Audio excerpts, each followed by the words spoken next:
Today is May 27, 2026. My name is Rob Carr of Kalamazoo Right to Life, and this is Pro-Life Week. Full program today.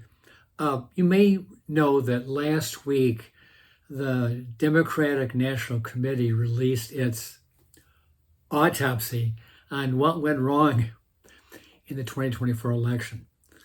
And admittedly, I agree with the chairman of the party who said, I don't support the conclusions at all. This is all bogus or phony, or it's not, it was, the methodology was wrong or all that.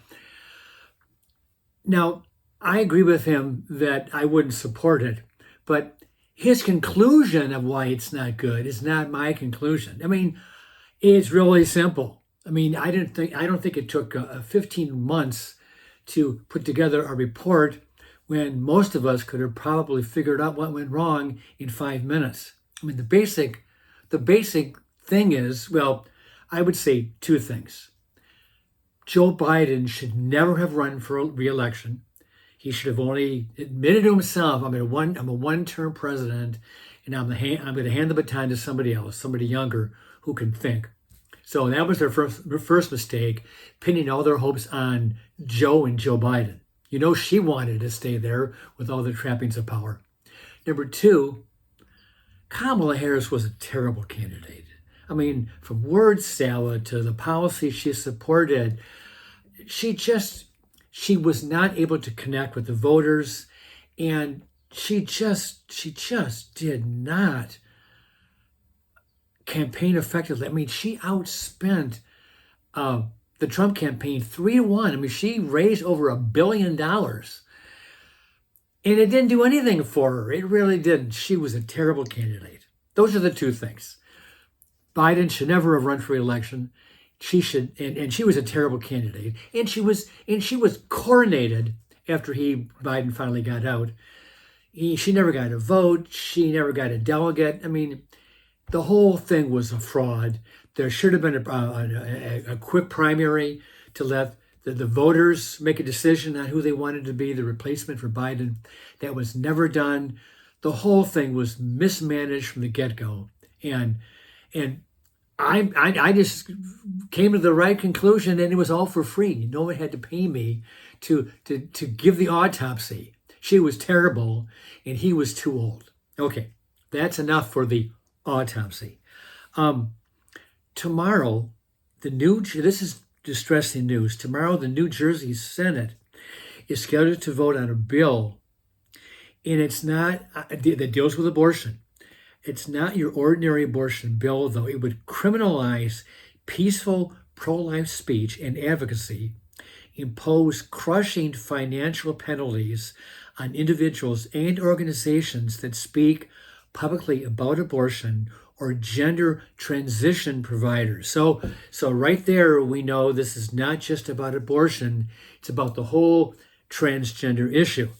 And it would strip medical licensing boards of any authority over abortion providers and transform New Jersey into a sanctuary state that actively refuses to cooperate with the laws of every other state in the nation. And we have a kind of list of some of the things this bill would do if it's approved. It would weaponize state laws against the pro-life and pro-family movements.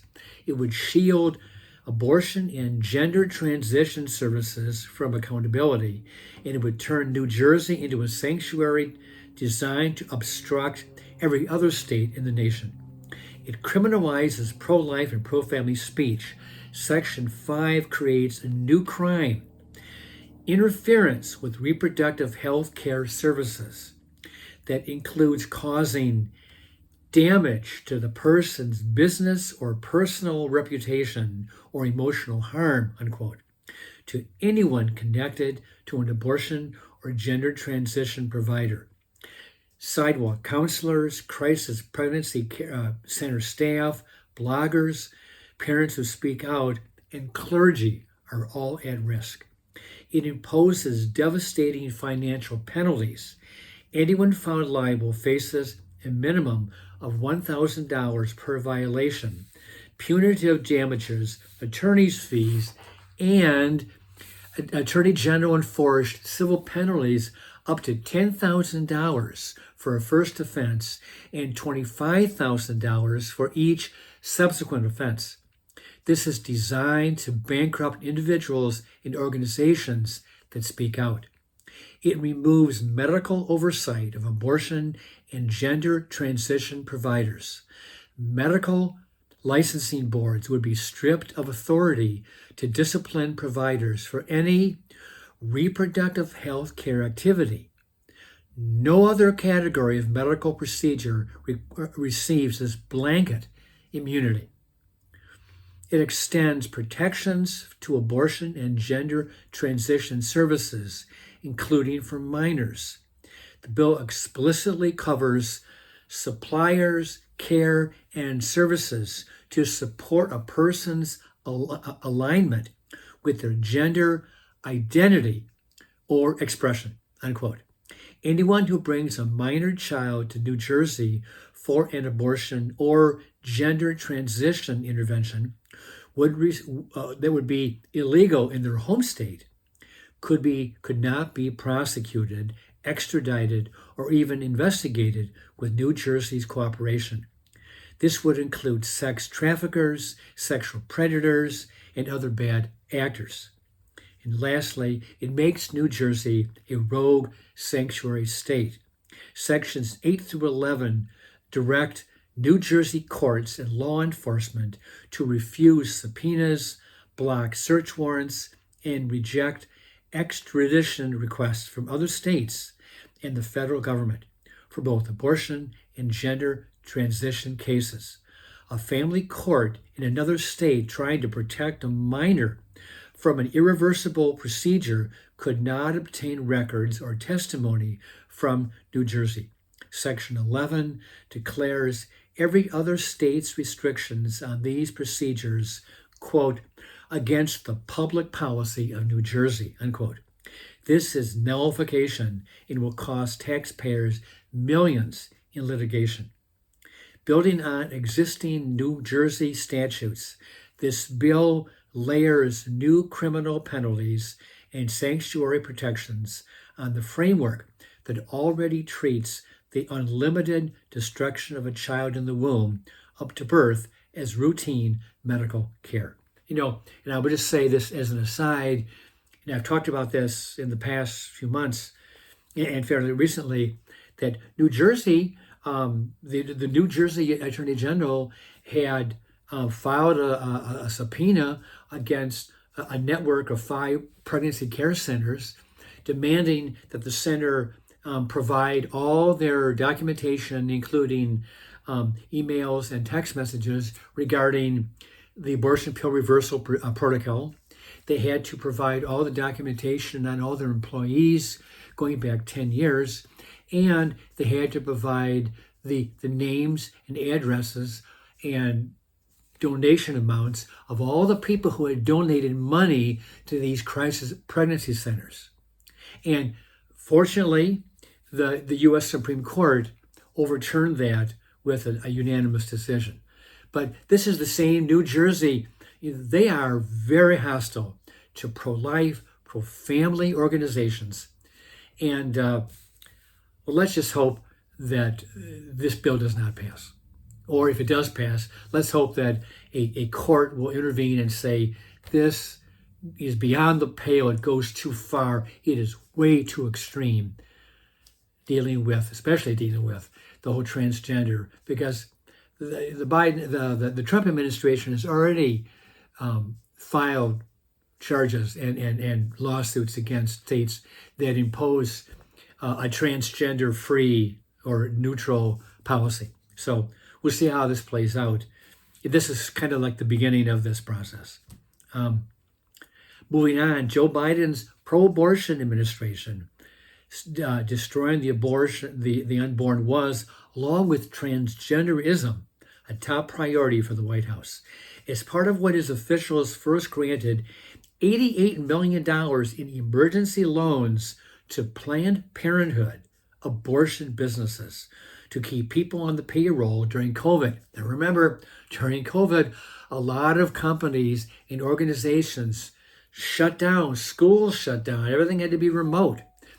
And a lot of businesses were not deemed essential. Now, obviously, supermarkets and doctor's offices and things like that, those were considered essential.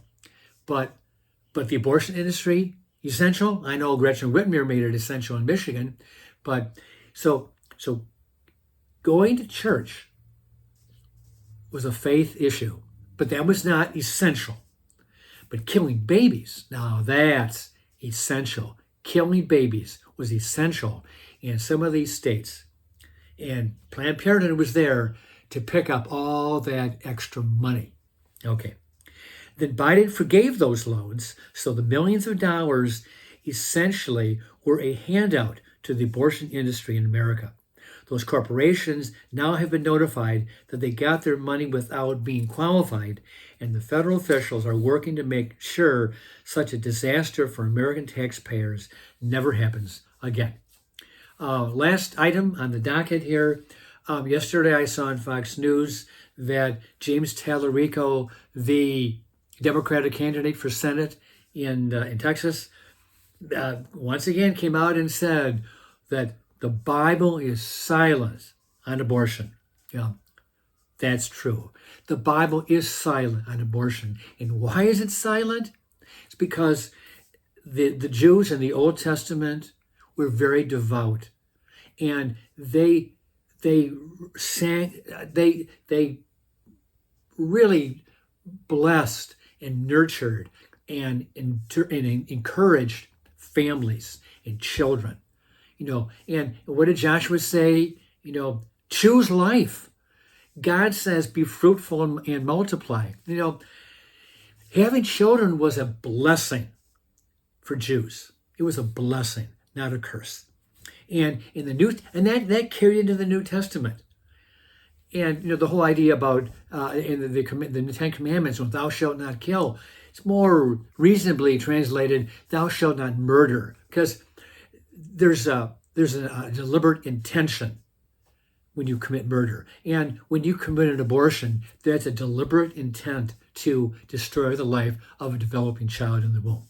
So technically, Tallarico was right. The Bible is silent about abortion, but the silent is very vocal about the sanctity of human life, how God has created us in his image, that we are wonderfully made, and there's, from Psalm 139 especially, there's a lot of verses in the Bible that talk about the blessing that God has given to man from him, from God, and life is precious in his sight. Precious. Okay, so, and then he doesn't mention that at the end of the first century, so even maybe before the time that the book of Revelation was written by John, there was a manual of discipline called the Didache. Hopefully I'm pronouncing that correctly. And one of its provisions states, you shall not slay the child by abortion. Now, I'm reading some things into this. I think by the end of the first century, Christianity has now reached Rome, and maybe as far as Spain, but it's gone at least to Rome. It's in North Africa. It's in Asia Minor, which is now Turkey, and it's in Greece, and it's in Israel and Syria and Lebanon. It's in Egypt. And these areas were controlled by the Romans. And the Romans had no qualms about abortion. To them, life was cheap. But to the Jews, life was sacred. And the Didache is warning first century Christians, don't be swayed into the Greek and the Roman thinking about how life has no meaning and value. Stick to the Bible, stick to the scriptures, that life is precious and that we are made in the image of God. Tallarico is dead wrong on this issue. Jews loved life, and so did Christians. And they hated abortion. With that, I'll let you go, and I'll see you next time.